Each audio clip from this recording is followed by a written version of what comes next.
श्री सच्चिदानंद सद्गुरु साईनाथ महाराज की जय। श्री सच्चिदानंद सद्गुरु भरद्वाज महाराज की जय।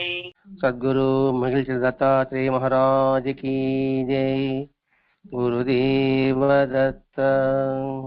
సద్గురు సాయినాథుని యొక్క అనుగ్రహం, మాస్టర్ గారి యొక్క ఆశీస్సులతో దావాదిగుడ్డ గ్రామంలో శ్రీ ముగుళిచర దత్తాత్రేయ స్వామి జీవిత చరిత్రని శ్రీమతి నిర్మలా ప్రభావతి వారి ద్వారా వారి యొక్క అనుభవాలని, వారి యొక్క అనుభూతిని వాళ్ళు తెలియజేస్తున్నారు. వాళ్ళు ఉన్నది ఉన్నట్టుగానే, అంటే ఎట్లా మాట్లాడారు, ఏం మాట్లాడారు అని ఏదో సొంత మాటలు ప్రయోగించకుండా స్వామివారు ఏం చెప్పారు, తను ఏ విధంగా మామూలు భాషలు మాట్లాడారు. నేను మామూలు భాషలు మాట్లాడేస్తాను, కానీ రాసేటప్పుడు కొంచెం వేరే విధంగా రాస్తాం కదా, అట్లా ఏమీ రాయకుండా ఉన్నది ఉన్నట్టుగానే ఆమె మనకు రాసి అందించారనమాట. గత వారంగా మనం స్వామివారి గురించి మనం తెలుసుకున్నప్పుడు అతిథి పూజే ప్రమాణంగా చెప్పాడు. అంటే అతిథి దేవో భవ అనే దానిని ఇక్కడ స్వామివారికి కూడా ప్రతి ఒక్క మన సన్నిధికి వచ్చే, దగ్గరకు వచ్చే ఏ ప్రాణి అతిథి. అతిథి అంటే మనిషి అని కాకుండా సకల చరాచర ప్రాణులంతా కూడా అతిథితో సమానం. అతిథిని మనం ఆదరిస్తే, అతిథిని భగవంతుని స్వరూపంతో కానీ మనం వారికి ఆతిథ్యం ఇవ్వగలిగితే, భగవంతుడు యొక్క ప్రతిరూపము అనే భావనతో ఎవరైనా కావచ్చు. అంటే ప్రతి ఒక్కరిలో ఒక ముఖ్య ఉద్దేశం ఏంటంటే అంతటా అన్నిటా అందరిలోనూ ఆయన ఉన్నాడనే భావాన్ని స్థిరత్వపరచుకోవడం కోసమే ఇక్కడ స్వామివారు చెప్తున్నారు. అందరిలోనూ ఆయనే ఉన్నాడనే భావన అంటే ఏదో ఒక విధంగా, ఏదో ఒక రూపంలో, అంటే ప్రతి ఒక్కరూ దేవాలయానికి వెళ్ళలేరు, పూజలు చేయలేరు. ఉన్నంతలో భగవంతుడు భావించడానికి అవకాశం మహాత్ములు కల్పించారు. ఏ దేవాలయానికి వెళ్ళకపోయినా, ఏ పుస్తకాలు చదవకపోయినా కాస్త ఒక పిడికిడి మెతుకులు కావచ్చు, లేకపోతే మన దగ్గర ఉన్న చక్కెర కావచ్చు, లేదా బెల్లం ముక్క కావచ్చు. ఈరోజు ఎక్కడికి వెళ్ళలేకపోతున్నాను, భగవంతుడికి ఉన్న రూపంలో నేను ఆర్తిస్తున్నాను అనే భావనతో చేసామనుకోండి, అది భగవంతుడి దగ్గరకు వెళ్ళి దేవాలయంలో పెట్టి ఆయనకి నివేదించే సమానము. అక్కడికి వెళ్ళి చేస్తే ఎంతటి పుణ్యం ఉంటుందో ఆ భావం చేసి ఇక్కడ అదే అట్లా అని చెప్పేసి వీలు కానప్పుడు సంగతి ఇది.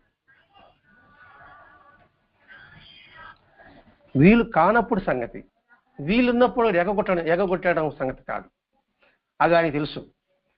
వీళ్ళు ఎగగొట్టి ఇంటికి ముందర మొదలు పెడుతున్నారా, లేదు వీలు కాకపోతే పెడుతున్నారా.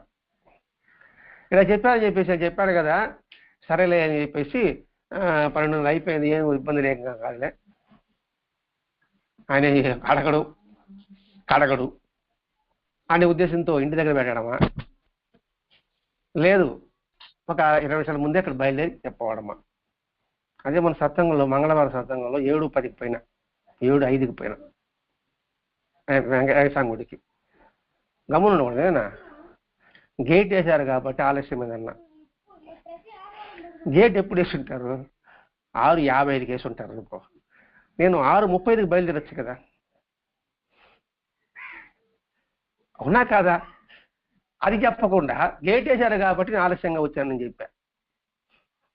వెంటనే వెంకటేశ్వర చూసిన ఏదో అబద్ధం చెప్తాను అన్నాడు.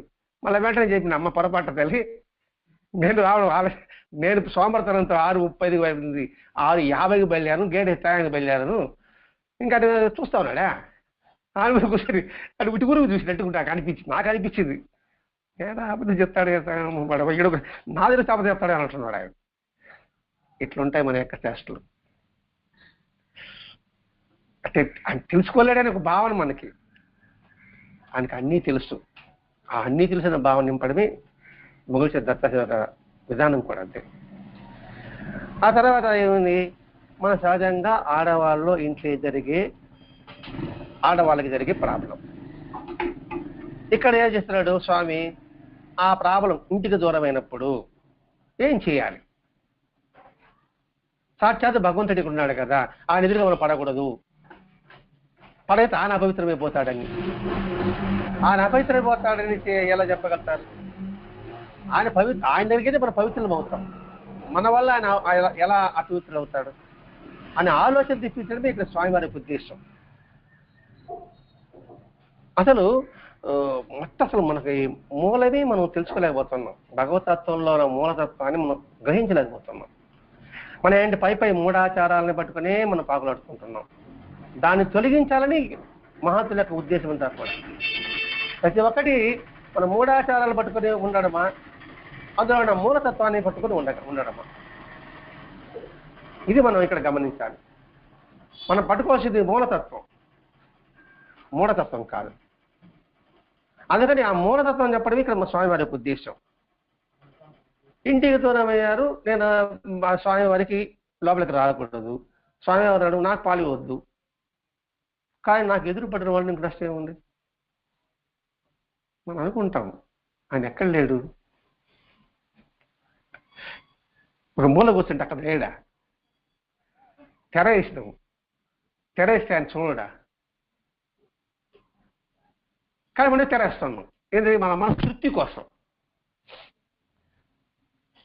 మరి చూడండి, ఆయన దేవుడు అవుతాడు ఆయన. అది మూఢత్వం. ఇక్కడ భావం ప్రధానం. అందుకే వేశ్య కూడా గురువు గదిగా చెప్పారు గురుచేతుల్లో. అదే మనం మొట్టమొదటి కలిసినది నీ భావ పరంపర ఎలా ఉంది. అందుకే నేను చెప్పుకున్నాం భావ కాలుష్యము. మనం నీరు కాలుష్యం అంటున్నాం, గాలి కాలుష్యం పడిపోయింది అనుకుంటున్నాం, ఆహారం కాలుష్యం అనుకుంటున్నాం. వీటికన్నిటికీ ముఖ్యం భావ కాలుష్యం.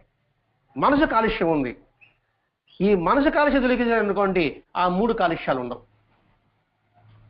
అర్థమైంది పాప? మనసులో కుళ్ళు పెట్టుకున్న తర్వాత ఇవేమి పనిచేయవు. కుళ్ళు లేదనుకోండి, మన చెత్త వచ్చి పక్కింటోడి వాకిట్లు పోయాం, గుంటకాడికి పోయేసి తాగే నీళ్ళలో అనవసరమైనది చేపలు గురించి దాన్ని పొయ్యం. ఇక్కడ చేపలు కడగతాం, నీటి దానిలో పోస్తాం.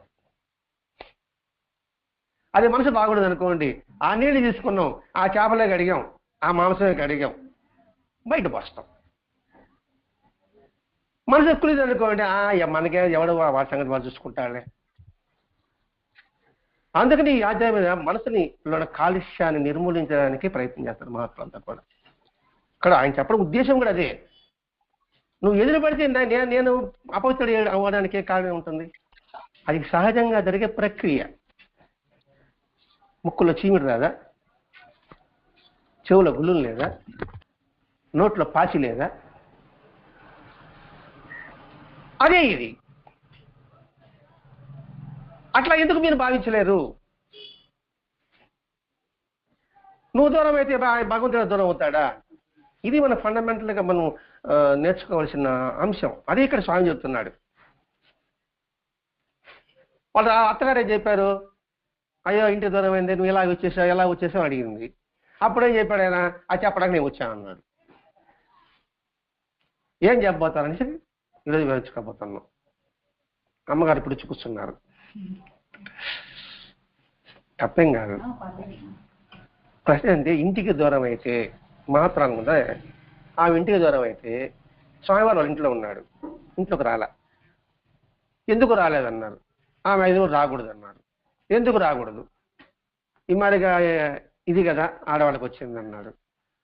అప్పుడు ఆయన ఆ పెరట్లో ఉండి అక్కడికి వచ్చాడు. ఆయన భయపడిపోయింది. పోయిన వారం జరిగిన సంఘటన. అప్పుడు ఎందుకు భయపడిపోతున్నావు అంటే, మీకు ఈ పవిత్ర నాకు పాలు బాకు, నాకు కావాల్సిన వస్తువులు సమకూర్చబాకు, ఇంట్లో తిరిగి ఇంట్లో పనిచేసి నీకే నష్టం అని పోయిన వారం చెప్పాడు. సరే ఇంట్లోకి వచ్చిన తర్వాత వాళ్ళ అత్తగారు భయపడిపోయారు. దాని గురించి చెప్పడానికి ఇప్పుడు ప్రారంభిస్తున్నాం. అంటే అది శరీరంలో ఒక ప్రక్రియ. ముక్కులో చీమేట్లు, చెవులో గుళ్ళుమెట్లు, నోట్లో పాచెట్లు. అంటే నేను దూరంగా ఉంటానంటే అక్కడ లేడు దేవుడా? ఎక్కడంటే అక్కడ ఉన్నాడు. ఇప్పుడు నువ్వు పెరట్లలో కూర్చున్నావు, మరి ఆ పెరట్లో దేవుడు లేడా? భూదే ఎవరు? వాయుదేవుడు అంటున్నాం కదా, మరి గాలి దగ్గర లేవు మనం. ఆలోచించాలి ఇక్కడ మనం.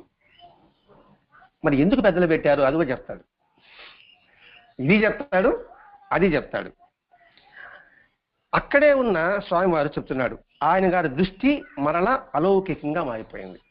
చెప్పడం ప్రారంభించాడు, కూర్చున్నాడు. ఆయన యొక్క దృష్టి అలౌకికంగా, అంటే లౌకికంగా కాదు.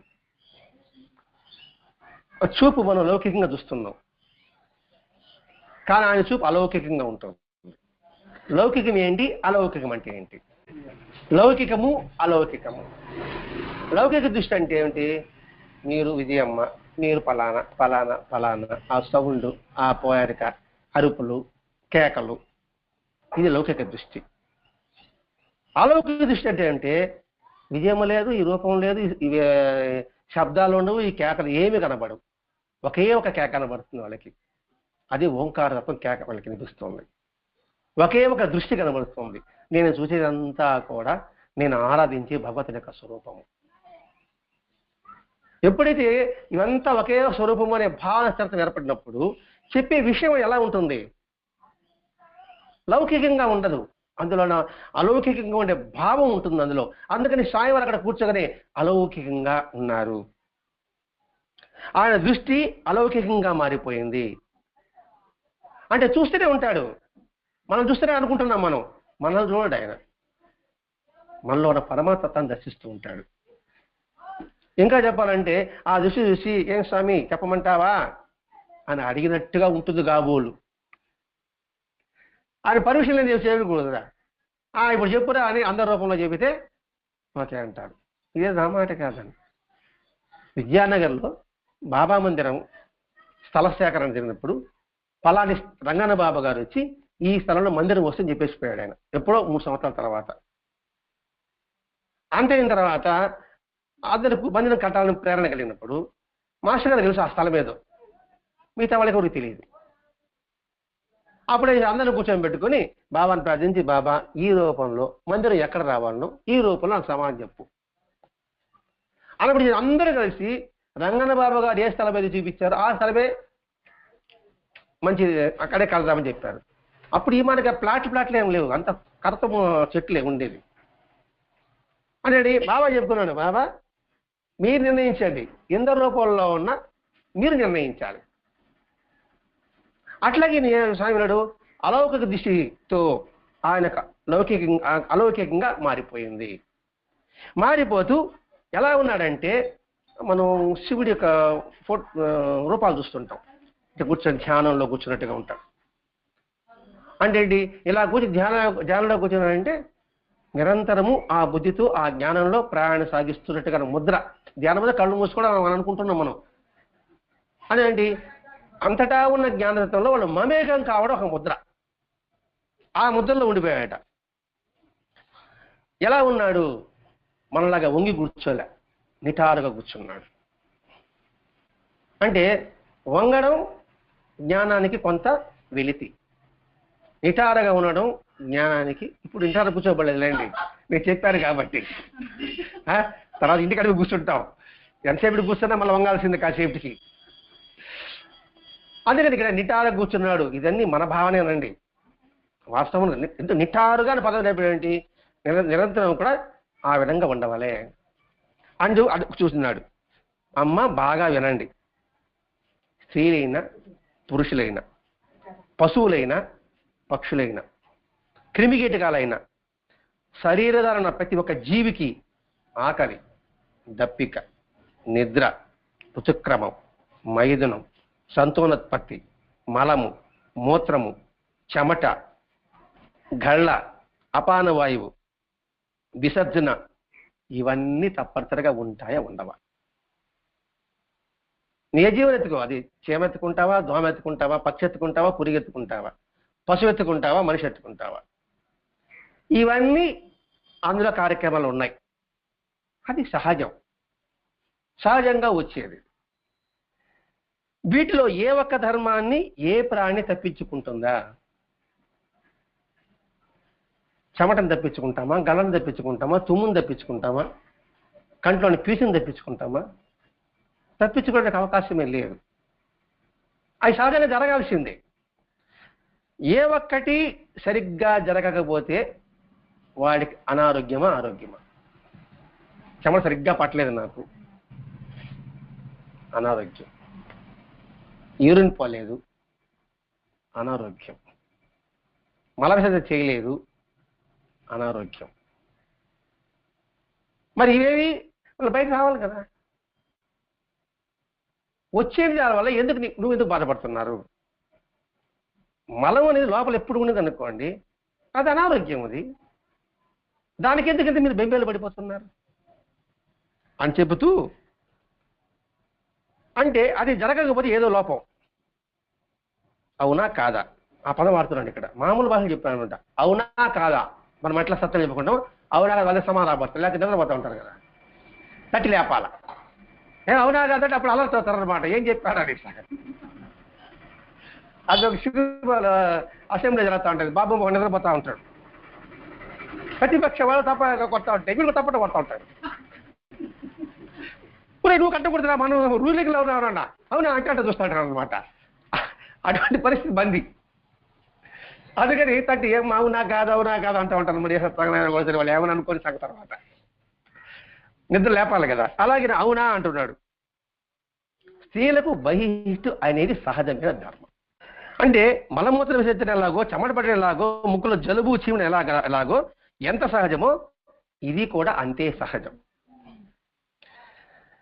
అవన్నీ అపవిత్రం కానప్పుడు ఇది మాత్రం అపవిత్రం ఎలా అవుతుంది? సైన్స్ ప్రకారం చెప్పుకుంటూ వస్తున్నాడు ఆయన. అప్పుడు అది కూడా అపవిత్రమే కదా. ఇప్పుడు చెమట పట్టినవాడు కూడా ఇంట్లో రాకూడదు, అంతే కదా. జలుబు వచ్చినవాడు, గళ్ళు వచ్చినవాడు ఇంట్లోకి ఎట్లా ఆడిస్తాము? వాళ్ళని బయటపడాల్సిందే. బయటపడి ఊసేస్తే మన ఇంట్లో కూర్చుంటున్నాం లేదా అంటే సైన్స్ ఆ ప్రకారం చూస్తున్నాడు, ఈ ప్రకారం చెప్తున్నాడు. అవన్నీ అపవిత్రం కానప్పుడు ఇది ఎలా అపవిత్రం అవుతుంది అని చెప్పిన మాట అతిథిగా రాసింది చెప్తున్నా ఇక్కడ. అంటే నేను ఒక చెప్పాడు కాబట్టి నేను కల్పిస్తున్నాననే భావన ఉంటే దాన్ని సరిదిద్దుకుందాం అని చెప్పిన వాక్యమే. పోతే పో అమ్మా, పోతే అంటే మనం మాట్లాడతాం. పోతే అమ్మా, ఈ చెమట, ఈ కళ్ళ, ఈ మలమూత్ర అన్ని బయటకు విసర్జించబడే వరకు అది ఎక్కడుంటాయి? లోపల స్టాక్ ఉందా లేదా? అప్పుడు వీడు కూడా అపవిత్రుడే, అంతే కదా. అవి మొత్తం ఇది అపవిత్రుడే కదా, లోపల ఉంది కదా. అదే భగవంతుడి విచిత్రం చూడండి. మా లోపల ఉన్నంత వరకు దుర్వాసన లేదు. అది భగవంతుడి సృష్టి. అది మనం ఆలోచించడం లేదు. ఏదో ఇస్తేనే ఆయన దేవుడు అంటున్నాం. లోపల ఉంటే ఉన్నారు అది దుర్వాసన లేదు, బయట వచ్చిన దుర్వాసన. లోపల ఉంటే పరిస్థితి, మన పరిస్థితి ఏంటి అని ఇప్పుడే ఆలోచించామా? నిజంగా ఒక్కొక్క సృష్టి, ఒక కన్ను చూసినా, ముక్కు చూసినా, చర్మం చూసినా, చెవి చూసినా అద్భుతమైన సృష్టి. కన్నే చూసుకోండి, కన్ను రెప్ప పడకదా నీకు నొప్పి పడినప్పుడే నీకు బాడీకి నువ్వు కన్ను రెప్ప వేసుకో అని భగవంతుడు మనకి చెప్పినప్పుడు మూసుకుంటూ తెరుచుకుంటూ చూసుకోగలుగుతామా? ఇప్పుడే ఆలోచించాం మనం. భగవంతుడు మనకి ఏమీ లేదన్నా అన్నీ ఇచ్చాడు, కానీ అన్ని ఇచ్చే మనకు గుర్తు లేదండి, దాన్ని గమనించడం లేదు. అలా మన ప్రమేయం లేకుండా కంటే పడుతూ లేస్తుంది. ఆ డస్ట్ అంతా లోపల చేరుతుంది. అది రాత్రి నిద్రపోయేటప్పుడు దాన్ని మెల్లగా ఒక పక్క దోస్తూ ఉంది. ఒక పక్క దోసిన తర్వాత ఉదయాన్నే లేస్తే మనం ఒక పక్క ఉంటేనే మనం తీసుకోగలం, మధ్యలో ఉండి తీసుకోగలమా? అదంతా ఒక పక్క దోస్తా ఉన్నాడు. మరి తోసేవాడు ఎవడేమన్నా మనం ఆలోచించామండి అసలు? అలా తోసాడు కాబట్టి తీసుకుంటున్నాం, ఉదయాన్నే వెలుగు చూస్తున్నాం. ఆ వెలుగు చూసినప్పుడు ఇంతటి ప్రపంచ వెలుగు చూసి వెలుగును నాకు ప్రసాదించావు కాబట్టి నేను ఒక దీపం వెలిగించినప్పుడు నేను వెలిగిస్తున్నాను దాని కృతజ్ఞతగా అనే భావంతో దీపాన్ని వెలిగించాను ఉదయం పూట. ఇంత వెలుగు ఉంది కదా, దీపం దానికేం పని? మిట్ట మధ్యాహ్నం సత్యనారాయణ చేస్తుంటారు, అప్పుడు కూడా ఏదో దీపం వెలిగిస్తారు కదా. ఎందుకు దీపం వెలిగించడం ఉద్దేశం ఏంటి? ఇంత కంటి వెలుగుని చూపిస్తున్నావు, నా కంటి ఇంతగా కాపాడుతున్నావు, ఈ వెలుగు అవకాశం నాకు ఇచ్చావు కాబట్టి ఆ వెలుగు నీవు అనే భావనతో వెలిగించడం. అర్థమైందో లేదనుకుంటున్నా. ఇలా ప్రతి ఒక్కటి ఒక బుక్ చూసుకున్నాం, చెవి చూసుకున్నాం, అద్భుతం అండి. ఆ సృష్టి ఆలోచించాలి కానీ ఈ పారాయణ పడలేదు అసలు. దాని ఆలోచించుకుంటారు, అదే పారాయణే అంటే భగవంతుని సహించినట్టే కదండి. ఇప్పుడు చెవి సంగతి చెవిలో ఎముకలు ఉన్నాయి కానీ బెండేట్టుగా పెట్టున్నాడు. ఎముక లేదని ఇక్కడ ఉంది, బెండేట్టుగా పెట్టాడు. మోకాలు ఉంగేటికి ఇక్కడ పెట్టాడు, ఇక్కడ ఉంగేటికి బట్టి బలపరిస్తే ఇంకా మన అందుకే శరీరంలోనే భగవంతుడు ఉన్నాడని చెప్పడం. మరి శరీరంలోనే భగవంతుడు ఉన్నాడు, మరి ఏది మలినం, ఏది పవిత్రం, ఏది అపవిత్రం? అన్నీ పవిత్రమే. చూడలేని వాడికి అన్నీ అపవిత్రమే. మాంసం అనుకోండి, ఇది నవ్వినారనుకోండి, నేను అనుకుంటా నన్ను చూసి నవ్విందంట, అది నవ్వు వచ్చిందవా అన్ను. తుమ్మామనుకోండి, నేను బయట పోతున్నా కావాలి తుమ్మామంటాను. భావన తేడా వచ్చేసింది కదండి. అలా కాదు, ఇక్కడ భావన సర్దిద్దడమే ఇక్కడ స్వామివారి యొక్క ఉద్దేశమే అది. మరి ఇవన్నీ లోపల ఉన్నాయి బయట అన్నప్పుడు, మరి లోపల ఉన్నప్పుడు మనిషి అపవిత్రుడు కదా. అంటే మనిషి ఎందుకు మాట్లాడుకోవాలి, మనిషి ఎందుకు కలవాలి? అపవిత్రంగా దూరంగా పెడుతున్నాం మనం ఏమన్నా? లోపల లేవంట ఉంది కదా, దూరంగా పెట్టచ్చు కదా. ఎంత కుసిరేస్తానో చూడండి ఇక్కడ. అవి శరీరంలో ఉంటున్నాయా లేదా ప్రశ్న అయినా. ఉంటేనే లేదంటే ఇప్పుడేం చెప్తాయి మీరు? ఉండని చెప్పాల్సిందే.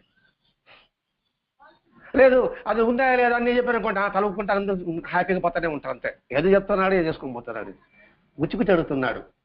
ఆయన చెప్తా అందరూ కూర్చున్నారు కదా, ఉన్నాయా లేదా? ఉన్నాయి. మరి వాటికి నిర్దేశింపబడిన గ్రంథంలో ఇమిడి ఉంటాయా లేదా? ఎక్కడెక్కడ పాటలు అక్కడే ఉంది అది. అంటే భగవంతుడు నువ్వు ఏడే ఉండాలి అంతే, ఇంక బయట రాకూడదు, నేను చెప్పినప్పుడు బయట రావాలా. ఇంకా ఆలోచించి ఉదయాన్నే పడుకుంటున్నాను, ఉదయాన్నే పేగులన్నీ మామూలుగానే ఉంది, ఉదయాన్నే సడలుతుంది. విచిత్రంగా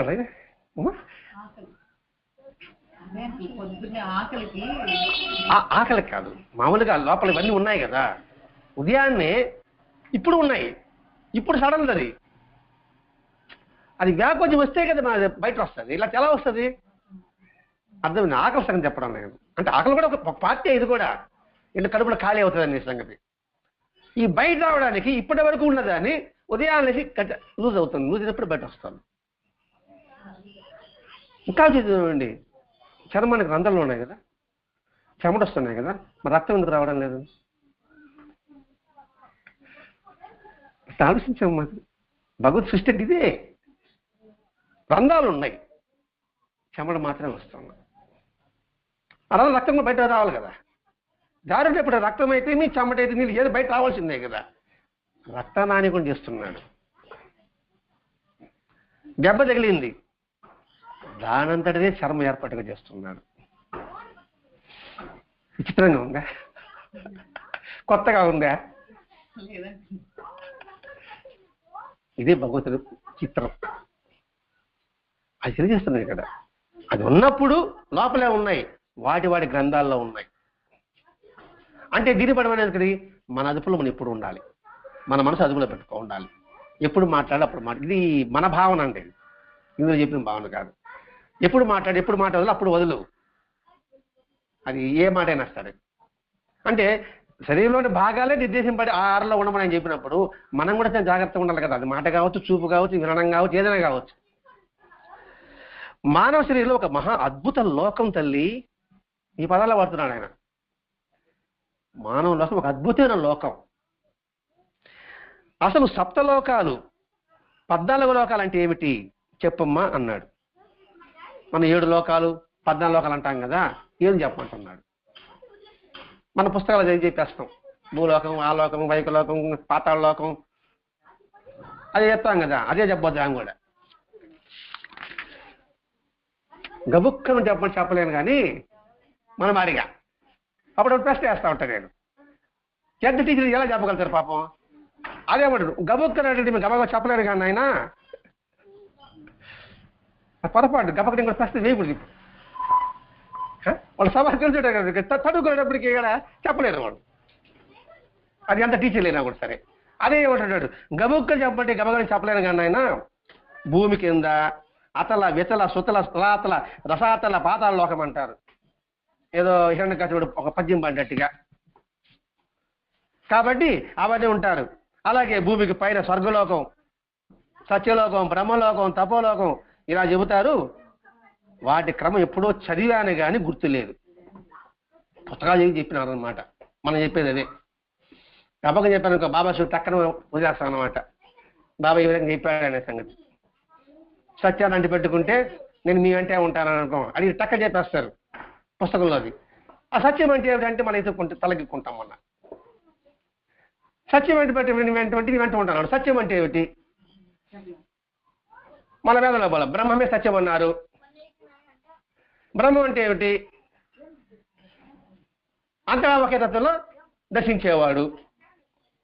కాబట్టి దాన్ని పట్టుకున్నప్పుడు మన ఆయన మంచి సత్యం ఉన్నట్టే కదా. ఇది వివరణ. అట్లాగే పుస్తకంలో ఉన్నది కూడా గబాగా చెప్పేసేది. స్వామివారు ఒక నవ్వుతూ ఆ లోకాలను అలాగే చెబుతారు.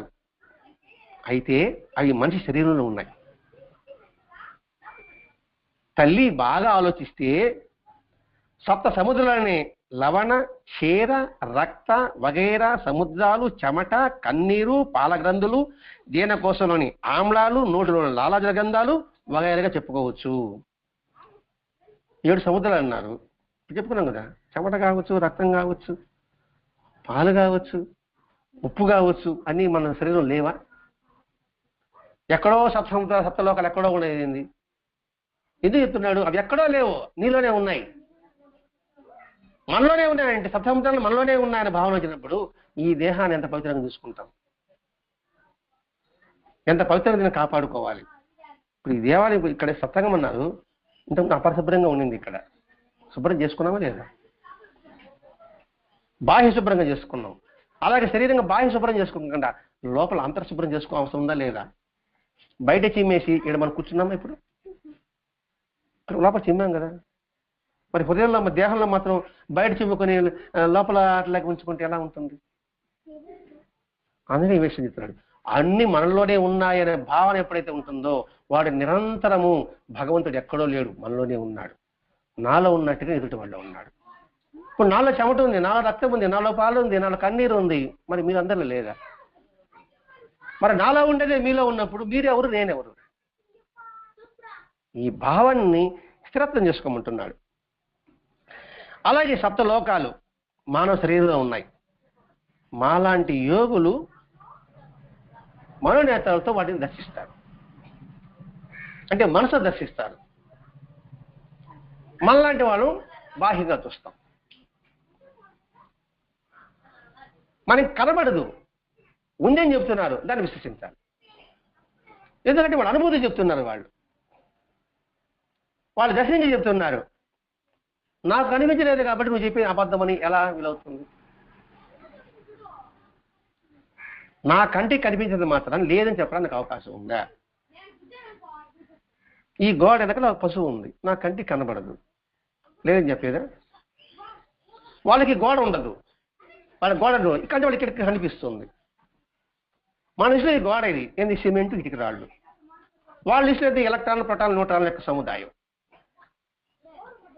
అదే వాళ్ళకి కనిపిస్తుంది. అందుకని చెప్తున్నాడు ఇక్కడ, మనోనేత్రంతో చూస్తాం. మేము చెబితే విని సత్యమును నమ్మండి. చిత్తశుద్ధితో ఆలోచిస్తే తప్ప అది తెలుసుకోలేరు. సత్యమును నమ్మడం, నమ్మావు ఓకే, ఆలోచించు. ఎలా ఆలోచించాలి? చిత్తశుద్ధితో ఆలోచించాలి. ఇక్కడ ఆలోచించడం అంటే ఏదో విధంగా ఆలోచించడం కాదు, హృదయపూర్వకంగా తెలుసుకోవాలని జిజ్ఞాసతో తెలుసుకోవడం, మనసు నిర్మలతో తెలుసుకోవాలనుకోవడం. ఆ పదాలు ఇక్కడ పడుతున్నాడు. చిత్తశుద్ధితో ముందు విశ్వసించు, తర్వాత చిత్తశుద్ధితో ఆలోచించు. ఆలోచించి తప్ప తెలుసుకోలేదు. ఏదైనా అంతే. ఒక విషయం ఉంది అనుకోండి, ఒక విషయం మాస్టర్గా చెప్పారు లేదా బాబా చెప్పారు, మరి నమ్మాము, నమ్మినా కూడా ఆలోచించమంటున్నాడు. మళ్ళా ఏ విధంగా ఉంటుంది? ఇప్పుడు మనం వివరించుకున్నాం. మన శరీరంలో ఉన్న తత్వాలన్నీ కూడా వివరించుకుంటూ వస్తున్నాం. ఇప్పుడు ప్రమాణం వచ్చింది. అట్లాగే ప్రతి ఒక్కటి కూడా ఆలోచిస్తే మీకు తెలుస్తుంది. మాకే కాదు, మేము ఇలా అభ్యాసం చేసాం మాకు తెలిసింది, మీరు ఆలోచించండి మీకు తెలుస్తుంది. అంటే ఎవరు చెప్పేది మీరు గుడ్డిగా నమ్మొద్దు. అందుకే అంటున్నాడు, సత్యమును నమ్మండి, విశ్వాసంతో ఆలోచించండి. ప్రాక్టికల్ ఒక వస్తువు ఏదో 4 పదార్థాలు మిక్స్ చేసి ఒక వస్తువు తయారవుతుంది. అది పుస్తకం రాస్తుంది, దాన్ని మనం నమ్ముతున్నాం. నమ్మావు, మనం దాన్ని ప్రాక్టికల్ వచ్చి వాళ్ళు ఏ శాతంలో నిష్పత్తిలో ఏదేది కలిపితే ఏ పదార్థం తయారైందో అలా చేస్తే నీకు ఆ వస్తువు తయారవుతుంది. అందుకే చెప్తున్నాను ఇక్కడ, ముందు విశ్వసించు, చతుర్సు ఆలోచిస్తే అది మీకు కూడా మీరు కూడా తెలుసుకోగలరు. ఆలోచన లేదనుకోండి తెలుసుకోలేరు. అంటే ప్రతి ఒక్కటి ఇక్కడ ఆలోచన. అందుకే మంచిగా థింకింగ్, ఏ విషయంలో సరే ముందు ఆలోచన కావాలి. ఆధ్యాత్మికంలోనే కాదండి, ప్రతి ఒక్క విషయం ఆలోచన కావాలంటే. అది ఇంట్లోనా, వంటలోనా, పంటలో ఏదైనా కావచ్చు కాక మనం ఆలోచిస్తాం కదా, ఇంకో తీవ్రంగా ఆలోచించాలంతే. అలా ఆలోచిస్తే మనం తెలుసుకోలేం. చూడమ్మా, శరీరం 2 భాగాలకు చేయండి. నాభి శరీరానికి భూలోక స్థానం, అటుపై లోకాలకు ఇటు కింది లోకాలకు నాభి ఆధారభూతం. మన గుడ్డే, ఇది అదో లోకం, ఇది పై లోకం, సెంటర్ పాయింట్ బొడ్డు. అందుకని నాభి ఆధారం. నాభి నుండే కింద భాగం పొట్ట, ఆకలి దప్పులకు, జీర్ణకోశానికి, ప్రాణి జన్మస్థానానికి, ప్రాణి ఆహారం తీసుకునే నాళానికి ఆధారభూతమైంది. బుడ్డే ఆధారం ప్రతి ఒక్క దానికి కూడా. అందుకే సెంటర్ ఉంది. బుడ్డి ఇక్కడ ఉండకూడదా, ఏడు ఉండకూడదా? అది సెంటర్ ఉంటేనే సమతూకం. అంటే ఏముంది, ముళ్ళు సమతూకంగా ఉంటేనే సమపాలలా ఉంటుంది, లేకపోతే ఒకటి ఎక్కువ ఒకటి తక్కువ ఉంటుంది. కాబట్టి నాభి కింద భాగం వరకు కూడా జీర్ణకోశము, ప్రాణి జన్మస్థానానికి, ప్రాణి ఆహారం తీసుకునే నాళానికి కనెక్షన్ ఉంది. ఆ క్రింది మలమూత్ర విసర్జనకు, సృష్టి కార్యక్రమానికి ఆధారభూతాలు తొడలు, పాదాలు, ప్రాణి కదలికకు ఆధారభూతాలు. ఇప్పుడు ఒక రైల్లోనూ బస్సులో ప్రయాణం చేస్తుంటాం, ఒక ఆఫీసులో పనిచేస్తుంటాం. నీకు మలమూత్ర విసర్జన చేసుకోవాలనిపిస్తుంది, అవకాశం వీలుండదు, అప్పుడు ఏం చేస్తాం? ప్రశ్నిస్తున్నాడు. ఒక అరగంటలో గంట నువ్వు ఆపుకోగలిగిన వరకు ఆపుకుంటున్నావు. అప్పుడు నీ శరీరంలో అవి అలాగే ఉన్నాయా లేదా? అంటే శరీరంలో ఒక బాత్రూమ్ ఉంది, అది కూడా నేను రాసినానండి, ఒక్క మాట కూడా లేదు.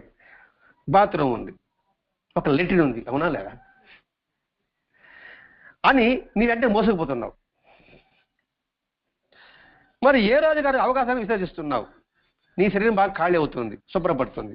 అలాగే ఈ సృష్టి కార్యక్రమం ఒక క్రమబద్ధంగా జరిగిపోతుంది. అంటే ఎదుటి అదొక అసహ్యము, అదొక అపవిత్రము అనే భావాన్ని తొలగించడమే. ఇదొక జుగుప్స, ఏంటో మనకి ఇలా వచ్చింది, మనకి ఇట్లా వచ్చింది, మీకు వాళ్ళు ఎవరికి మగవాళ్ళకి లేదు, ఆడవాళ్ళకి ఉంది అని ఒక ఫీలింగ్ ఉంటుంది కదండి. దాన్ని తెలిసి అది అందరు, అందుకే స్త్రీకైనా, పురుషుడికైనా, క్రిమికైనా, పురుకైనా, పక్షికైనా అన్నిటికీ ఇవన్నీ ఉంటుంది అని ముందుగా చెప్పేశాడు ఇక్కడ. అందుచేత నాభి నుండి కింద ప్రదేశాన్ని అధోలోకాలని, ప్రతి ప్రాణి పుట్టిగా అధోలోకంలో జరుగుతుందని, అలాగే బహిష్టు 4 రోజులు నీలోనే తయారవుతున్న మకిలి అవసరం రక్తం నీలోనే ఉండి నీవే దాన్ని మోసుకు తిరుగుతూ అది బహిర్గతమైనప్పుడు దానికి ఒక పేరు పెట్టి ఇంటికి దూరంగా ఉంటున్నావు. ఇక ఊర్ధ్వలోకాలు నాభి పై స్థానాలు గుండె, నాడీ మండలం, నోరు, రసగ్రంథాలు, నాలిక, చెవి, కళ్ళు, మెదడు, శిరస్సు, ఇవి ఊర్ధ్వలోకాలు. నీ ఆలోచన సక్రమంగా ధర్మబద్ధంగా సాగించే శిరస్సు, మెదడు ఉంటే నీ శరీరం ధర్మ ప్రకారంగా నడుస్తుంది. మన ఆలోచనలు సక్రమంగా ధర్మబద్ధంగా ఉంటే మెదడుని మన ఆరోగ్యవంతం చేస్తుంది. శరీర భాగాన్ని కూడా ధర్మ మార్గంలో నడుస్తుంది. మళ్ళీ ఆలోచన కాడికి వచ్చాడు ఈడ. అంటే మన ఆలోచనలు ఏ విధంగా మనం ఉంచుకోగలగాలి. శరీరం ఆరోగ్యం ఉండడానికి కూడా మంచి ఆలోచన ఉంచుకోగలగాలి. భగవంతుడి పక్కన పెడతాం. మంచి ఆలోచనలో ఉన్నప్పుడు బ్లడ్ సర్క్యులేషన్ సక్రమంగా జరుగుతుంది. మంచి ఆలోచన లేదనుకోండి, ఒక ఆవేశమైన ఆలోచన వచ్చిందనుకోండి, బ్లడ్ సర్క్యులేషన్ పెరుగుతుంది, నాడీ మండలం అస్తవ్యస్తం అవుతుంది, ఉండి కొట్టుకోవడం తేడా ఉంటుంది. మరి ఇందుకోసమైనా మన ఆలోచనలు మంచిగా ఉంచుకోవడం అవసరం ఉందా లేదా? మరి అందుకే వారానికి 2 గంటలైనా దానికి వెచ్చించి కనీసం 2 గంటలైనా సరే మంచి ఆలోచన గడపాలని అవసరం ఉందా లేదా? అంటే ఈ ఆధ్యాత్మికత మనకి ఏం నేర్పుతుందంటే సరైన జీవన విధానం నేర్పుతుంది. ఏదో ముక్తి మార్గము స్వర్గము అవి వద్దు మనకి. కంటి నిండా నిద్రపోయి తినంత అడిగిందంటే స్వర్గం కాదా? అదే స్వర్గం. ఇంకేం కావాలి స్వర్గం? నిద్రలే, తిండి అరగదు, నరకం. మరి తిండి అరగబడే కారణం ఏమిటి? ఏమ్మా? అసిడిటీ, ఆలోచనలు. మరి అసిడిటీ అనేది ఎందుకు వస్తుంది? ఎదుటి వాడి మీద ద్వేషం, కోపం వస్తే గ్యాస్ ప్రాబ్లం అవుతుంది. అంతకుమించి గ్యాస్ ప్రాబ్లం రావడానికి ముఖ్యంగా అదే కారణం. పులుపు తింటే, కారం తింటే కాదు. ఓరవలేని ఎవడైతే ఉంటుందో వారికి ఎప్పుడు గ్యాస్ ప్రాబ్లమే. ఇప్పుడు నాకు అర్థమవుతుంది, నాకు గ్యాస్ ప్రాబ్లం అనమాట. ఇప్పుడు ఎందుకు వస్తుంది ఇప్పుడు అర్థమవుతుంది అనమాట. ఎందుకు ఇప్పుడు గ్యాస్ ప్రాబ్లం వస్తే ఓ ఇది ఆ సంగతి అంటే నాకంటే వాడు బాగా చెప్తున్నాడు వాడు అని ఓరలాడుతున్నా వల్ల నాకు గ్యాస్ ఇప్పుడు వస్తుందేమో. ఇప్పుడు క్లారిటీ వస్తుంది. ఇప్పుడు ఓవరాల్ గ్యాస్ టైంలో వస్తుంది. చూపు అలా ఉండకూడదు, మామూలు చూపు ఉండాలి. అలా చూపులో కూడా ఇబ్బందే. ఆలోచన వేరే దిగిపోతుంది కదా. ఈయనేది ఈయనం ఆలోచన పోతే కానీ ఈయనేది చెప్తాడు ఏంది ఇక్కడ ఈ చెప్పేది కదా బాయ్. అప్పుడు ఎక్కడ ఆలోచిస్తున్నాం అనుకోండి, మనసు ఇక్కడ లే, మెదడి లే, అవునా కదా? ఏం ఉపయోగం? Alert, live in present. అందుకు మాస్టర్ చెప్పారు వర్తమానంలో ఉన్నాం. ఎక్కడికో గాలిలో తెలిపోకుండా ఉంటాం మనం. అలా ఉండకుండా లాగుతున్నాడు ఈయన. ఇవన్నీ కూడా ఆలోచకరంగా ఉంటే మన శరీరం కూడా ధర్మ మార్గంగానే నడుస్తుంది. ఒకటే భావాలు మంచిది అనుకోండి, మాట మంచిది ఉంటుంది, చూపు మంచి ఉంటుంది, నడక అన్ని మంచిగానే ఉంటుంది. భావాలు తేడా వచ్చాయనుకోండి అన్ని అస్తవ్యస్తమే. అందుకే ఇక్కడ చెప్తున్నాడు. అందుకే ధర్మ మార్గం. సీత అశోకంలో ఉంది, రావణుడికి ఒక మాదిరి కనబడింది, హనుమంతుడికి ఒక మాదిరి కనబడింది. తేడా ఉంది కదా. ఎందుకంటే రామాయణది మనం చెప్పుకుందాం, మనం బయట ప్రపంచ సంగతి పక్కన పెడదాం. మరి భావం ప్రధానం కదా ఇక్కడ. కాబట్టి మన ఆలోచన సరి చేసుకోవడానికి ఈ సత్సంగం. ఎందుకు ఈ సత్సంగం? మంచి భావాలతో మంచి ఆలోచన నింపుకోవడం కోసమే, లేదు ఎందుకు ప్రసాదం కోసం, లేదు సత్సంగం చేస్తామని గొప్ప చెప్పుకోవడం కోసం, లేదు భజన బాగా పాడతామని చెప్పేసి కీర్తి కోసమా? అలా చేస్తే ఫలితం 0. అయితే ఉండొచ్చు, ఆయన కూర్చున్నాం కాబట్టి 1 పాయింట్ ఉండొచ్చు. 1 మార్కుకి 100 మార్కులు తేడా ఉంటుంది కదండి. కాబట్టి ఈ సత్సంగం యొక్క ప్రయోజనం ఏంటంటే మన ఆలోచన సరిదిద్దులు పెడుతుంది. శరీరం ఎప్పుడైతే మన ఆలోచన సరిదిద్దులు పెడుతుందో మన శరీర ఆరోగ్యం కూడా క్రమంగా ఉంటుంది, మన నడిచే దారి కూడా ధర్మంగా ఉంటుంది. అందుకని ఆలోచన సిద్ధం చేస్తుంది. అది వక్రంగా ఉంటే చెప్పేస్తున్నాడా, జీవితం కూడా వక్రగతికి దారి తీస్తుంది. ఎప్పుడైతే మనసు వక్రదారిలో ఉంటుందో మనం చూసి పిల్లలు, నేను కొత్త ఎదురుని చూసి వాడిని ద్వేషిస్తూ వాడిని తిడుతూ వాళ్ళ తిన్నా అనుకోండి, మన కడుపులో పెన్న ఆ విధంగా తయారు కదా. మళ్ళీ బాహ్యంగా కూడా వాళ్ళ గురించి వీళ్ళతో మాట్లాడుకుంటా వీళ్ళు విన్నారనుకోండి, వాళ్ళు ఏం చేస్తారా? అదేవిధంగా మాట్లాడుకోరా? అప్పుడేమవుతుంది? అప్పుడు వాళ్ళు కొడతారా, అలా మాట బాధరా నువ్వు అన్నావు కదా అంటాడు. అంటే మన వక్రమైన ఆలోచనలే మనకి జీవితం కూడా వక్రంగా మారిపోతుంది. ఆ వక్రతను సరి చేసేది ఆధ్యాత్మిక సత్సంగం. ఎంత మేరకు సరి చేసుకుంటామన్న సంగతి వాడి ప్రయత్నం మీద ఆధారపడి ఉంటుంది. అంతే, వాడి మీద వాడి ఇచ్చ మీద ఆధారపడి ఉంటుంది, వాడి సామర్థ్యం మీద ఆధారపడి ఉంటుంది. కాబట్టి సామర్థ్యాన్ని పెంచుకోవడానికి మనం ప్రయత్నం చేసుకోవడానికి మనకు మాస్టర్ గారు ఇది ఒకటి అందించాడు. ఎప్పుడైతే మళ్ళీ అలా కాదు, ఇంద్రియ నిగ్రహము మూలాధారము సహస్రం వరకు వాళ్ళు కొనసాగిస్తూనే ఉంటారు. అది రాజయోగము అంటే ఒక ధ్యాన ముద్రలు కొందాం అంటే అష్టాంగ యోగం కావచ్చు, లేకపోతే మూలాధార సహస్రం వరకు ఒక ప్రేయర్లు చేస్తారు వాళ్ళు, అంటే అది ప్రయత్నపూర్వకంగా చేయాలి ఆసనాల మాదిరిగా, అలా వాళ్ళు చేస్తారు.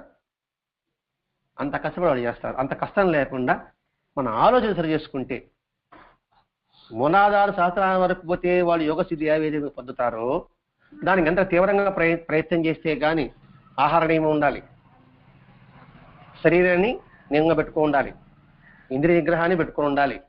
ఇవన్నీ పెట్టుకుంటే కానీ మూలాధార ఇక్కడ ఈ వెన్నుముక ద్వారా ధ్యానయోగం ద్వారా ఇక సహస్రాల మీద అనమాట ఇది భేదించుకుంటే వాళ్ళు ఉత్తమ లోకాలకు పోతారని ఆ యోగ సాంప్రదాయం. ఇవి ఏమీ లేకుండా మహాత్ముల యొక్క జీవిత విధానాన్ని నడవడికని మనం దాన్ని పారాయణ కావచ్చు, శ్రవణం కావచ్చు, చూడడం కావచ్చు, చూడడం ద్వారా మన ఆలోచన సరి చేసుకుంటే యోగం ఏ విధంగా సాధిస్తారో అటువంటి సిద్ధి మనకు లభిస్తుంది. ఇదే మనకి సాయిలాంత గ్రంథంలో గురు పూర్ణిమ అధ్యాయం చూడండి, స్తంభాన్ని పూజించమంటాడే తన చివరి పేర చూడండి. ఆయన్ని ఆశ్రయిస్తే, ఎందుకంటే 5 లక్షలని ఆయనలో ఉన్నాయి కదా, ఆయన్ని ఆశ్రయిస్తే, ఆ యోగదండాన్ని ఆశ్రయిస్తే అప్రయత్నంగా మనకి యోగం సిద్ధిస్తుందని రాస్తారు చూడండి, గమనించండి. నేను ఎందుకు సాయిలాంతో పలానా చెప్తున్నానంటే నాకు తెలుసని కాదండి, అందరూ అట్లా అనుకుంటున్నారు చాలా మంది. వీడు తెలుసని మీకు తెలియాలి, మనకు తెలియాలి కాబట్టి చెప్తున్నాడు అనుకుంటున్నారు చాలా మంది కూడా. నాకు తెలుసని మీకు తెలియాలని చెప్తున్నాడు, ఫలాని పేజీలో ఉంది ఫలాని పేజీలో ఉంది అనేసి. ఆ పేర్లు చెప్పుకలైతే మీరు చూస్తారని ఉద్దేశం చెప్పడం ఒక ఉద్దేశం అది, అంతేగాని నాకు తెలిసి మీకు తెలియాలని కాదు. దానివల్ల ఏం ఉపయోగం ఉంటుంది? ఒక మెహర్ బాబు పేరు రావచ్చేమో, ఎంతవరకు ఉంటుంది ఆ పేరు? ఈ శరీరం ఉన్నంతవరకు ఉంటుంది, ఆ తర్వాత పోయా మర్చిపోతాం కదా. ఎందుకు ఆ పలానా చెప్తారంటే మీరు వెతికి చూడాలి ఇది ఉందా లేదా. అలా చూశారనుకోండి మీ మనసు అలా ముద్రపడిపోతుంది. మీరు అలా చూస్తారని చెప్పడం ఉద్దేశం అది. అలా చూసి చూడండి, టక్కని ఇంకెప్పుడైనా సరే టక్కని మీకు గుర్తొస్తుంది, అరే మన అప్రయత్నం మనకు వస్తుందిరా కాబట్టి ఆయన పట్టుకుందాం, ఆయన మార్గాన్ని పట్టుకుంటాం. ఆయన మార్గాన్ని పట్టుకుంటే మనం గమనించగలం. మనమేం ప్రయత్నం పడలేదు. గాలిలో ఒకటి ఎగిరిపోతున్నాడండి, వేరు సాధకుడు, మంచి యోగ పురుషుడు, కాబట్టి మనం కాలు పట్టుకున్నాం అనుకోండి, అప్పుడు మనం పైకి పోమా? మనం యోగం చేయాలా, యాగం చేయాలా, ఏం చేయలే, పోయి ఆవిడ పట్టుకున్నాం మొత్తం పోతాం మనం అంతే. కాకపోతే గట్టిగా పట్టుకోవాలా, పట్టుకుంటే పోతాం. ఇక తేల్చి జాన పెట్టుకున్నాం దెబ్బలు కింద పడతాం, అసలుకే మోసం వస్తుంది. పట్టుకోకపోయినా పర్వాలా, పట్టుకున్న తర్వాత జారేసామనుకోండి నడిగలుగుతుంది. ఇక్కడ పట్టుకోకుండా ఉండడం అంటే నువ్వు దేవుడు దైవం నమ్మకపోయినా పర్వాలే, విశ్వసించిన తర్వాత మళ్ళా కుదరకూడదు. విశ్వాసం లేదు, ఇబ్బంది లేదు, జనాభరలో కొట్లాముంటావు. విశ్వాసం ఉండి నువ్వు వదిలావనుకోండి నడు ఎరగతుంది. మామూలుగా ఉంటే ఇబ్బంది లేదు, నడిగిన తర్వాత పరిస్థితి ఏంటి? ఇది పట్టుకోవడం, పట్టు పెరగడం. చాలా మంది బాబా చెప్పే సూక్తిని మనకు అనుకూలంగా చేసుకుంటారు. బాబా ఏమన్నాడు? నేను ఎవరిని మధ్యలో విడవను, చివరికంట గమ్యం చేస్తాను అని చెప్పాడు కదా. ఆయన చెప్పాడు కదా, మన బాబా ముక్కుతాను, మన వదలడు. మనం ఏం చేసినా ఆయన మన వదలడు, ఆయన వదలడు, మనం వదులుకుంటున్నాం. ఎందుకు వదులుకుంటాం? ఆయన సత్యాన్ని పట్టుకోమన్నాడు. సత్యం అంటే మనకు భయం కదా, నిప్పు చూస్తే మనకి కాలుతుంది కదా, మన నిప్పు జోలికి పోతాం మనము. కాలే కమ్మిని పట్టుకోమంటే పట్టుకుంటారా? పట్టుకుంటే ఆయన గమ్యం చేస్తాడు. ముడి బంగారం పొయ్యిలో పడితే మేలు బంగారం అవుతుంది. నేను పొయ్యిలో పడానంటే పడితే నేను బంగారం చేస్తా, నువ్వు వదలకుండా ఉండాలా. అర్థమైందా లేదు? చెప్పండి, ఎవరికి చెప్తాను, ఇబ్బంది కాదమ్మా. అర్థం కాకపోతే అర్థం కాలేదు చెప్పండి, ఇబ్బంది ఎందుకు? నేను మధ్యలో విడవను, చివరికంట గమ్యం చేస్తాను చెప్పేటప్పటికి నాలాంటి వాడు పని కూడా ఏం చేస్తాడు? ఆయన చెప్పాడు కదా, ఆయన వదలని చెప్పాడు కదా, మరి నన్ను ఎందుకు వదులుతాడు ఆయన? ఆయన పూజిస్తున్నాను కదా, నేను భయం చేస్తున్నాను కదా, నన్ను ఎందుకు వదలని చెప్పాడు అనమాట. నేను మధ్యలో ఎవరు వదిలాడు అన్నాడు, ఆయన చెప్పాడు. ఆయన వదిలిపెట్టాడు, మనం వదులుతున్నాం. ఏం వదులుతున్నాం? ఆయన మాటని మీరుతున్నాం, అంతే కదా. వదులుకుంటే ఆయన ఎందుకు కాపాడతాడు? నేను మధ్యలో ఎవరిని విడవనన్నాడు. మధ్యలో ఆ పద నేను ఎవరిని విడవను. వాడు పండితుడా పామనుడా ఎవరిని వదిలిపెట్టాడు ఆయన, గమ్యం చేరస్తాడు. మనం వదులుకున్నాం అనుకోండి, మనం గమ్యం చేరలేం, కాస్త వెనుకబడతాం. సరే, ఇంకా చెప్పాలంటే ఈ సృష్టిలో ప్రతి ఒక్క ప్రాణి కూడా ఉద్ధరింపబడతాడు. దేవుడికి దండం పెట్టేవాడు ఉద్ధరింపబడతాడు, పెట్టనోడు ఉద్ధరింపబడతాడు, చీమ దోమ అన్నీ ఉద్ధరింపబడతాడు. కాకపోతే ఆలస్యం. దేవుడు జరిగే ఎందుకని విమర్శిస్తాడు ఆ కొన ఆ కైలో నుంచి. కొంతకాలం అయిన తర్వాత ఈ శబ్దాలు ఈ భజనలు అంత అయిన తర్వాత నేరుగా వచ్చి ఆ నిలబడేసి లోపల గడువు పెట్టి వెళ్తాడు. మళ్ళా కొంతకాలం అయిన తర్వాత, కొంతకాలం అంటే కొన్ని జనములని అట్లా ఊహించుకోవాలి మనం. అయిన తర్వాత అడుగు పెడతాడు, నిలబడుకునే ఉంటాడు. అలా కొంతకాలం అయిన తర్వాత ఏదో కాస్త ఇంపుగా కనబడింది, చిన్న మాట మనకు పనికొచ్చే మాటగా ఉందే అంటూ కూర్చుంటాడు. కూర్చుంటే ఆయన సెల్ ఫోన్ మోగుతుంది, వేసి వెళ్ళిపోతాడు. అలా కొన్ని జన్మలు అయిన తర్వాత శ్రద్ధగా ఒక గంట ఉంటాడు, ఒక్కొక్క అడుగు ముందుకు వస్తాడు. అంటే వదిలిపెట్టాడు, అయినా ఉన్నా వదిలిపెట్టాడు. అందుకే మనం విన్నపాన్ని భగవంతుడు వింటాడా అని అడిగా రామకృష్ణ పరమహంసుని. ఆయన వినబడుతుందా?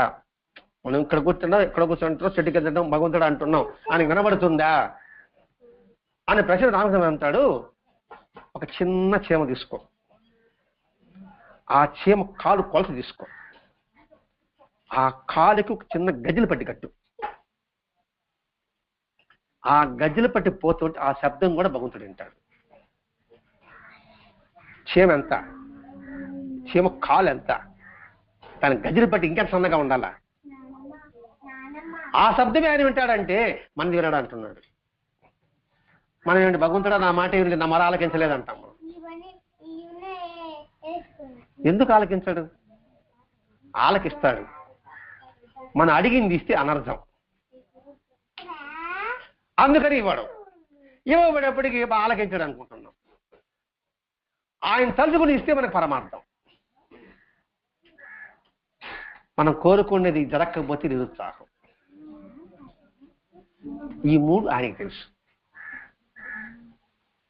అందుకని భగవంతుడు ఎందుకు వినడు? వింటాడు, వినకుండా ఎక్కడ పోతాడు. ఇది సృష్టి క్రమం. ఇవన్నీ ఎందుకు వచ్చింది? వక్ర బుద్ధి ఉంటే వక్ర జీవితము, అందుకు వచ్చింది ఇవన్నీ కూడా. కాబట్టి రెండవది, ఇంద్రియ నిగ్రహంతో వాళ్ళు యోగ సాధిస్తున్నారు. అవి ఏమీ లేకుండా మనం ఆయన పట్టుకుంటే సాధించగలము. రెండవది, ఇప్పుడు ఇంత వివరణ ఎందుకు వచ్చిందంటే మనకి సులభమైన సాధన విధానాన్ని భగవంతుడు మనకు అందించాడు. ఈ విధంగా ఈ సత్సంగము, ఈ పారాయణం ఉంటే మన బుద్ధి వక్ర బుద్ధి మారుతుంది. ఇప్పుడు ఈ సత్సంగం లేకుండా మన ఇంట్లో ఒక హాస్పిటల్కి వెళ్ళాం, ఏదో ఆపరేషన్ చేయాల్సి వస్తూ ఉంది. ఈ పరిచయం లేనప్పుడు ఏడస్తా కూర్చుంటాం, దగ్గులు పెడతా కూర్చుంటాం. ఈ పరిచయం పుస్తకం తెరుస్తానే నేను కాపాడుతాను వాక్యం వచ్చింది అనుకోండి, పొంగిపోతాం. తేడా ఉందా లేదా? అందుకు ఉపయోగపడుతుంది. నువ్వు ఎంత దుఃఖపడి ఏం లాభం? మనోధైర్యం ఇచ్చిందా లేదా సత్సంగం? ఈ పారాయణ మనోధైర్యాన్ని ఇచ్చిందా లేదా? అందుకోసం పారాయణ చేయాలి మనం. అందుకోసం సత్సంగం వినాలి, సత్సంగం పెట్టుకోవాలి. అందుకే మన జీవన విధానం ముందు చెప్పాడు ఇక్కడ. మన జీవితం వక్రంగా ఉండకుండా ఉండాలంటే ఇవి అవసరం. ముందు మన ఇల్లు చక్కబెట్టుకుంటాం, ఇంటకి రచ్చగలవమన్నారు. ముందు ఇల్లు చక్కబెడతాం. ముందు అంటే ఇల్లు మనం ముందు హృదయం చక్కబడేది అనుకోండి, మన చుట్టుపక్కల వాళ్ళు చక్కబడతారు, మన ఇల్లు చక్కగా పడతారు, మన ఆలోచనలు ఉన్న తగ్గట్టుగానే మన ఇంట్లో కుటుంబం అంతా అలాగే ఉంటుంది. అందుకని ఇక్కడ చెప్తున్నాడు అటువంటివి మనం ఈ పారాయణ సత్సంగంతో మనం సాధించుకోగలం. ఇక్కడ జీవి అధోలోకం నుండి నాభి దాటి ఉద్దలోకి తెలుసుకొని ఆత్మజ్యోతిని దర్శించడం అన్నమాట తల్లి. ఏది వాళ్ళు యోగం చేస్తారు చూసావా, అంటే అధోలోకం నుండి కింద నుంచి నాభి దాటి ఊర్ధ్వలోకాన్ని తెలుసుకొని ఇక్కడ తెలుసుకొని ఆత్మజ్యోతిని ఇక్కడ ఆత్మజ్యోతి దర్శించడం అన్నమాట. ఆత్మజ్యోతి దర్శించడం అన్నమాట. ఏది ఆ యోగం చేస్తే. ఇక్కడ అవేవి అటువంటివే లేకుండా ఇక్కడ మనకి పారాయణ ద్వారా ఏం చేస్తున్నాడు, పనికి మాన ఆలోచన నుంచి మంచి ఆలోచనకు వస్తున్నాం. అంటే అదో నుంచి వృద్ధిలోకి వచ్చామా లేదా? మంచి ఆలోచన నుంచి నాభి, మంచి ఆలోచన నుంచి మంచి నడవడికి బయలుదేరింది. ఆ బయలుదేరడం ఏమిటి? నాభి దాటి ఆత్మజ్యోతిని దర్శించడం, అంటే వాస్తవం తెలుసుకోవడం. ఏది తప్పు, ఏది రైట్, ఏది చేయాలి, ఏది చేయకూడదు, ఇది తెలుసుకోవడమే ఆత్మదర్శనం. తేడా ఉంటే అడగండి. అంటే ఏంటి? ఆ తెలుసుకోవడం ఆత్మదర్శనం. ఆత్మదర్శనం అంటే ఒక జ్యోతి ఉంటుంది, దాని జ్యోతి దర్శించాలి, దాన్ని కొంచెం తీవ్రంగా సాధన చేయాలి, ముక్కు మూసుకోవాలి, ఒంటి కాలం మీద తపస్సు చేయాలి, ఇంద్రియ నిగ్రహాలు పెట్టుకోవాలి, ఒంటి పూట భోజనం చేయాలి. ఇంతలో రంభా మేనకు వస్తూ ఉంటారు, వర్షం వస్తూ ఉంటుంది, గాలి వస్తూ ఉంటుంది, మనం తట్టుకోగలగాలి ఇంద్రియ నిగ్రహంతో. మనం ఏగలమా? అవేమీ లేకుండానే మనం ఉంటూనే మన ఉన్న స్థలంలోనే ఈ రెండింటి ద్వారా మనం దాన్ని సాధించగలము. ఇక్కడ ఆత్మదర్శనం అంటే అది కొత్త దివ్యమైన స్థితి ఏం కాదు, మనం తెలుసుకోవడం. మనం ఎప్పుడు తెలుసుకుంటామో ఎదుటి వాళ్ళు కూడా మనలో ఉన్న జ్యోతి అందులో ఉందని భావించడం. అలా భావించినప్పుడు నేను ఎవరిని ద్వేషిస్తాను, ఎవరిని మోసం చేస్తాను, ఎవరి పట్ల వక్రమైన బుద్ధిని ఆలోచిస్తాను. ఇప్పుడు మనవాడే అంటే అని వక్రబుద్ధితో ఒక మాట చెప్తాను, మనవాడు కాదని చెప్తాను. మన బిడ్డకి జ్వరం వస్తే నేను బాధపడతా, పక్కింటి బిడ్డకు వస్తే బాధపడతాను నేను.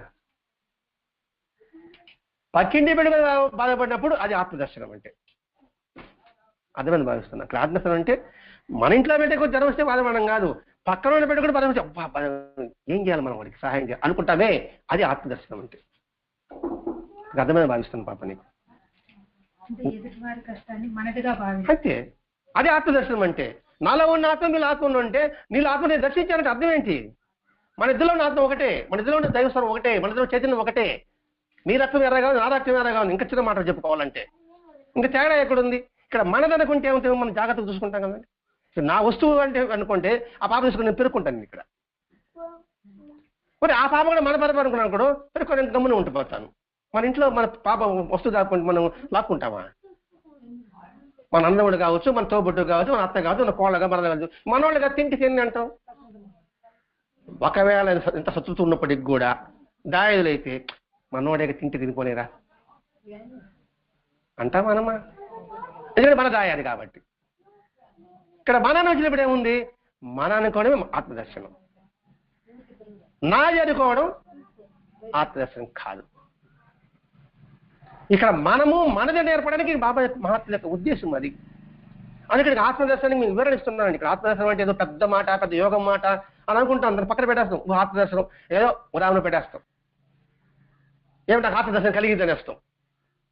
ఏం ఆత్మదర్శనం కలిగింది? పదం ఉంది అక్కడ, ఆత్మదర్శనం కలిగింది. నాకు దేవుడు అంటే భయం చెప్పినట్టుగా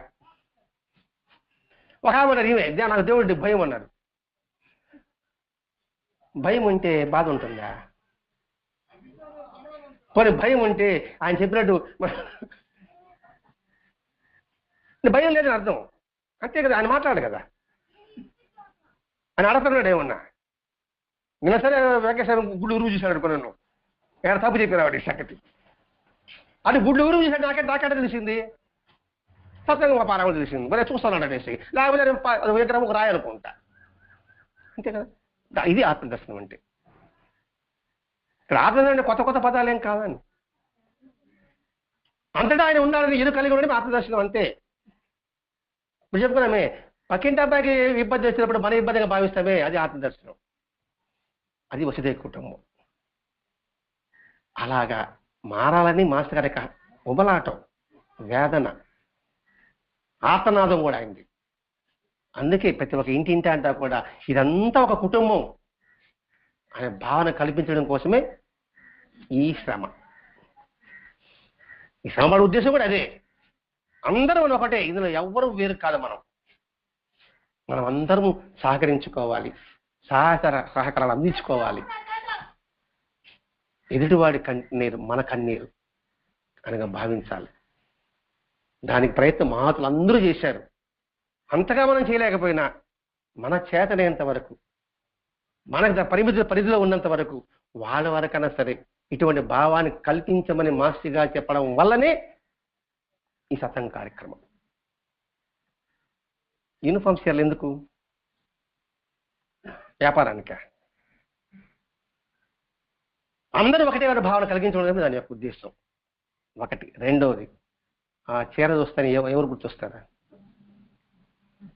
బాబు కాదు, బావా గుర్తొస్తాడు. అది చెప్పండి బుద్ధు.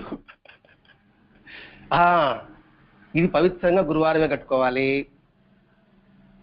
సరే కట్టుకోరు అనుకోండి, చీరలు అన్ని వెతుకుతుంటారు, ఆ చీర కనపడుతుంది. భావం ఎలా ఉంటుందా? ఇసురు బాగా ఉందండి, మెల్లగా పక్కన పెడతాం.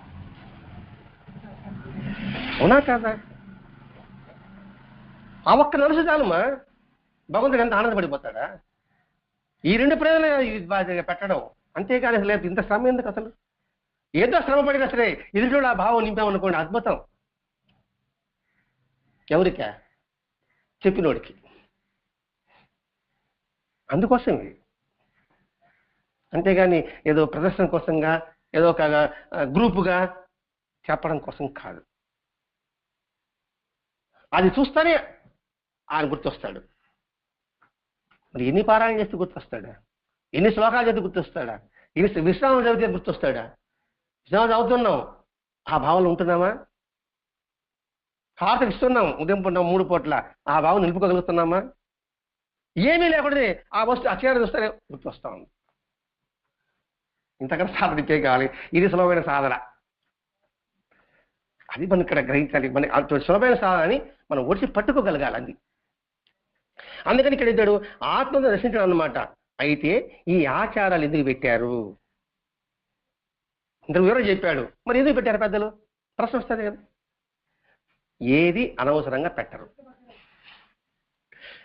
ఇప్పుడు మన మనసులో మన ప్రశ్న సమాధానం వస్తున్నాడు. మనం అనుకుంటాం కదా, ఇదేందిరా మన పెద్దవాళ్ళు ఎందుకు ఈ విధంగా పెట్టారు అనే సంగతి. ఎందుకు పెట్టారు? ఏది అనవసరంగా పెట్టరు.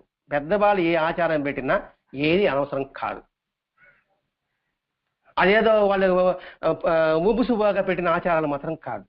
ప్రతి ఒక్క దాని ఆచారంలో అర్థం ఉంటుంది. ఇదొక్కటే కాదు, మీరు ఏదైనా పెట్టుకోండి ఆచారం. ఇప్పుడు ఆచారం తగ్గ సినిమాలే వస్తున్నాయి. ఇప్పుడు పెళ్ళినప్పుడు ఏం చేయాలా? పందులు కొంచెం నాటడం, పశువుల కొమ్మల్ని రోలేసి కొట్టడం, రెడీమేడ్ చేసుకున్నాడు. నిన్న చూసిన సినిమా కదా, ఎప్పుడు చూసారు? అడగబాకండి. అంటే ఆ పద్ధతులు వస్తున్నాయి కదా, అది మర్చిపోయాం కాబట్టి సినిమాలో ఆ పద్ధతి వస్తుంది. ఇప్పుడు మనం దాన్ని లేక్ చేస్తున్నాం. ఆ సినిమాని శతమానం భవతి, సిరిమల్ల పువ్వుద, సిరిమల్ల సిరిమల్ల చెట్టు అంటే అవి మనకు కనుమరుగైపోయింది కాబట్టి ఇప్పుడు కొత్తగా ఉంది, ఆనందంగా ఉందన్నమాట. సత్సంగం కూడా అదే. ఇది కనుమరుగైపోయింది కాబట్టి మాస్టర్ గారు ఇలా సత్సంగం రూపంలో మనకు వేసి పెట్టాడు. సరిపోయిందా? సరిపోలేదా? కాబట్టి ఇది కొత్తగా ఆనందంగా ఉంది, భలే ఉంది. సత్సంగం భలే ఉంది. ఎప్పుడు చూడలేదు సత్సంగం ఇదే. పసుపు కొట్టే రోగులు తెచ్చింది ఎప్పుడు లేదా? అది ఇప్పుడు ఈ సినిమా చూసినప్పటికీ అబ్బా అద్భుతం అనిపిస్తూ ఉంది. ప్రతిరోజు పండగే, అదో సినిమా. భావం కరెక్ట్గా ఉంటే ప్రతిరోజు పండగే మనకి. అడిగిన వాళ్ళు చెప్తాడంటే వీడికి అదే గొడవ. వీడికి ప్రతిరోజు పండుగ అంటే ఆలోచన బాగుంటే ప్రతి క్షణం ఉన్న పండుగ అంటే ఆనందమే కదా. పండుగల పరమార్థం ఏమిటి? అందరూ సహాయం అందించుకొని పరమార్థం. ఇక్కడ అమలు పోసారంటే మీరు ఒకరు అమలు పోసా అందరూ పిలుస్తారు మీరా? ఎందుకనే? అదొక ఆనందం, అంతే కదా. శనివారం మీరు పూజ అంటే మీరు ఒక్కరి జనంగా ఉంచిపోతారా? అదొక ఆనందం, ఇదొక ఆనందం. ఎందుకు నాదే పెట్టుకుని ఇదొక ఆనందం, అంతే. అనాదిగా వచ్చే సంప్రదాయం ఇది, కొత్త సంప్రదాయం ఇంకా సత్సంగం అంటే. అందుకని ఏ ఆచారము కూడా దానిలో ఒక అర్థం ఉంటుంది, అనర్థం మాత్రం ఉండదు. అర్థమే ఉంటుంది. దాన్ని తెలుసుకో చేయమంటున్నాడు ఇప్పుడు. ఇందాక అపవిత్రం అన్నానే, మలమూత్ర విసర్జన తర్వాత మన శరీరాలని కాళ్ళు చేతులని శుభ్రపరచుకున్నట్లే అప్పుడు ఆ దైవ విగ్రహాలని తాకడం, ఆ దైవ గదులకు వెళ్ళడం, గుళ్ళు గోపురాలకు వెళ్ళడం నిషేధించారు పెద్దలు. అర్థమైందా? ముందేం అడి చెప్పాడు కదా అనుకున్నాం. మనం కడుక్కున్నప్పుడు ఏం చేస్తాం? వాటికి వెళ్ళాం కదా, అంతే. అందుకని పెద్దలు పెట్టారు. ఇంకా ఉన్నతగా ఆలోచిస్తే అప్పుడు దేవాలయాలు ఉండేవాళ్ళు, గుళ్ళు గోపురాలు, ప్రతి ఒక్కరు గొప్ప సాధకులు ఉంటారు. ఆ సాధకుడు అలా ధ్యానం చేస్తున్నప్పుడు మనం వెళ్ళామనుకోండి, వాడి మైండ్ డిస్టర్బ్ అవుతుంది. ఎందుకని? మనకు ఆ 5 రోజులు కూడా మనసు సాధించాలి. ఎలా గజిబిజిగా ఉంటుంది, ప్రశాంతంగా ఉంటుంది. ఆ వైబ్రేషన్ మనకు తగులుతుంది, అందుకని వెళ్ళొద్దు అన్నారు. అంటే దానికి కారణం చెప్పాడు. అంటే అసహించుకోబాకని చెప్పాడు ముందు, ఇప్పుడు అర్థం చెప్తున్నాడు. అందుకని పెద్దలు నిషేధించారు. అలాగా అపరిశుభ్ర చోటు చేసుకున్న ఆ 3 రోజులు స్త్రీలని పిల్లలతోనూ పురుషులతోనూ కడివిడిగా తిరగకుండా, దుర్వాసనలు ఇతరికి సోకకుండా జాగ్రత్త పడ్డారు. అంటే ఏదైనా బ్యాక్టీరియా ఉంటుంది కదమ్మా, అది పిల్లల దగ్గర రావచ్చు, పెద్దలకు రావచ్చు, అందుకని దూరంగా ఉండి పెట్టారు. మంత్రోచ్చరణ అభిషేకము నిషేధించారు. కారణం, మనం శుభ్రం చేసుకోకుండా ఉంటాం బహిర్భూమికి వెళ్ళినప్పుడు, అందుకు కారణం. అందుకని అపరిశుభ్రంగా ఏ ఆహారాన్ని ముట్టుకోం, శుభ్రం చేసుకుని ముట్టుకుంటాం. అలాగే ఆ విగ్రహాలు, ఆ దేవాలయాలు, ఆ పూజా గృహాలు.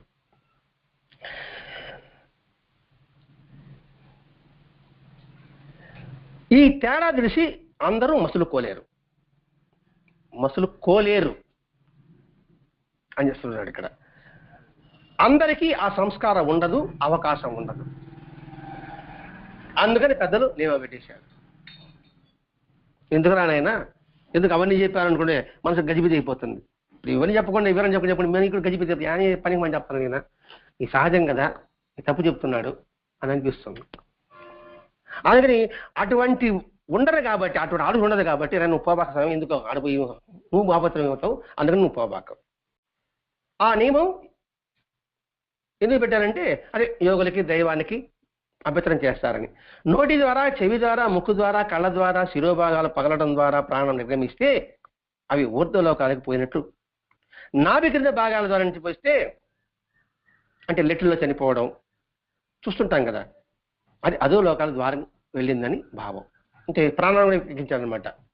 ఇక్కడి నుంచి పోతే వాడికి జన్మ రాహిత్యం, ఇక్కడి నుంచి అంటే అదొకటి, కింద నుంచి అంటే అన్ఎక్స్పెక్టెడ్గా ఈ భాగం చనిపోవడం. తల్లి అర్థమైందా? భగవన్నామాచరణ ఉంటే అగ్ని లాంటిది, అది నిరంతరం మనసులో చేస్తూనే ఉండాలి. లోపల మలినం ఉంది, మలినప్పుడు శుభ్రమైన మనం కడగాలి, మళ్ళీ నిలుతున్న కడతామా? అలాగే ఈ నామస్మరణ అనేది అగ్ని లాంటిది. అది లోపల మలినం ఎప్పుడు కడుగుతూనే ఉండాలి. ఆ సమయంలో మనసు గజిబిజిగా ఉంటుంది, అనేక ఆలోచనలు ఉంటాయి, అవన్నీ మలినమైన ఆలోచనలు ఉంటాయి. నామస్మరణ చేసామనుకోండి, ఆ మలినాలోచనలు దూరం అయిపోతాయి. ఒక స్త్రీలకు ఉద్దేశం కాదండి, ప్రతి ఒక్కరికి. అందుకే స్త్రీలకి పురుషులకి ప్రతి ఒక్కరికి ఇది అన్వయించుకుంటారు వాళ్ళు ఇక్కడ. అంటే భగవంతుని నామోచ్చరణ అనేది అగ్ని లాంటిది.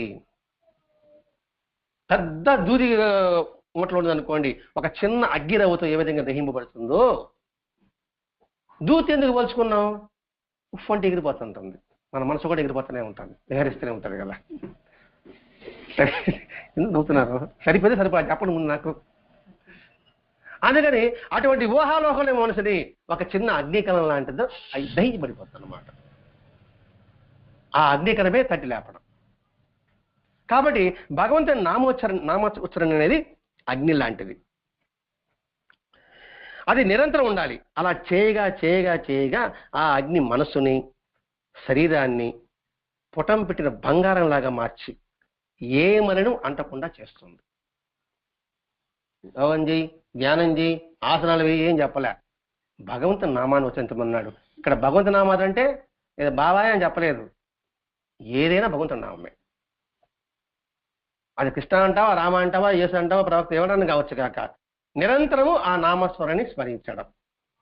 ఇక్కడ నామస్మరణ స్మరించడం అంటే రామ అంటే నోటితో పలి సరిపోతుందా? చాలదు. రామ అంటే ధర్మం గుర్తు రావాలి, ఆ ధర్మమే స్మరణగా ఉండాలి. అదే నామస్మరణ అంటే. కృష్ణ హరే కృష్ణ అన్నవాడు కృష్ణ నామస్మరణ ఏమిటి? కృష్ణలో ఉన్న ప్రేమతత్వంని స్మరించడమే కృష్ణనామస్మరణ. సత్యనారాయణ వ్రతం అంటారు. ఏమిటి సత్యనారాయణ వ్రతం అంటే? మనకి అవగాహన లేదు. సత్యనారాయణ అంటే ఏదో 2 అరటి పిలకలు పెట్టడం, అన్నవరం సత్యనారాయణ గొప్పేసి పెట్టడం, వాళ్ళు కలిసి పెట్టడం, అదే వ్రతం. సత్యమే ప్రాణంగా వ్రతంగా కలిగి ఉండడమే సత్యనారాయణ వ్రతం. నారాయణ అనేది ప్రాణం, నారాయణ అంటే నీరు, మనం వివరిస్తున్నాం, నీరే ప్రాణం. సత్యమే ప్రాణంగా అది నీ వ్రతంగా ఉండడమే సత్యనారాయణ వ్రతం. మనం విన్నాం, సాయి సత్యవ్రతం పూజకి పోయా చేస్తారు అంటే అందుకే సాయి సత్యవ్రతం. సాయి సర్వగతుడి చైతన్యంతో నిండి ఆ భావాన్ని దాంట్లో మనం ప్రయాణం సాగించాడు. ఆ భావాన్ని అంటే ఆ సత్యాన్ని మనం పట్టుకున్నాడు. సాయి సత్యవ్రతం అన్నాం కదండి. సాయి అంటే ఎవరు? శరీరం కాదని బాబా చెప్పేస్తున్నాడు. అంతటా ఉన్న చైతన్యము, అంతటా ఉన్న చైతన్యం అనే సత్యాన్ని పట్టుకుని ఉండటము సాయి సత్యవ్రతం. అర్థమైందా కాలేదా? ఏం పాప నీళ్ళు తాగుతావా? తాగు నీళ్ళు, తప్పేముంది మా నీళ్ళు తాగమా, తప్పేముంది, నీళ్ళు మా పాపకి ఏడుంది. అంటే ఇవన్నీ కూడా పుటం నాకు నీళ్ళు తాగాలనే గ్యాప్కి తాగలేకపోతామన్నా నేను, నాకు ఆవిడింపులు వస్తా ఉండదు పక్క.